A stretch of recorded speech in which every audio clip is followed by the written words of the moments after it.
दोस्तों, मेरी आज की वीडियो का मौजू है कि हम नाकाम क्यों होते हैं।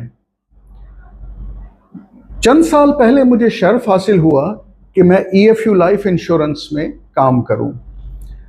उसके बाद मेरी शादी हो गई और मैं ओमान आ गया। बहुत सारे लोग जो नाकाम हो जाते हैं वो ये कहते हैं कि इंश्योरेंस इंडस्ट्री अच्छी नहीं, मगर वो ये बात मानने को तैयार नहीं होते कि हम कामयाब क्यों नहीं हुए। मेरे सीनियर्स ज़हीर घुमरो साहब, आसिफ शहजाद, शेरजमान खोसो, सेबेस्टियन मलिक हम सबको बताते थे कि कौन से रूल्स फॉलो करने हैं, कंपनी का सिस्टम क्या है, कौन सा तरीकाकार अपनाकर हम कामयाब हो जाते हैं। मसलन आपको प्रोस्पेक्टिंग किस तरह करनी है, दिन में कॉल्स कितनी करनी है, इतनी कॉल्स करने के बाद इतनी अपॉइंटमेंट्स बनेंगी, इतनी अपॉइंटमेंट्स के बाद इतनी सेल्स होंगी, वगैरह वगैरह वगैरह।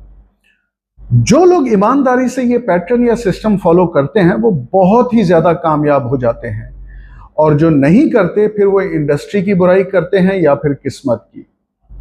मेरा मकसद यहाँ पर EFU लाइफ को प्रमोट करना नहीं, बल्कि बताना है कि ज़िंदगी के किसी भी शोबे में आप सिस्टम को और पैटर्न को फॉलो किए बगैर कामयाबी हासिल नहीं कर सकते, चाहे आप जितनी मर्जी मेहनत कर लें।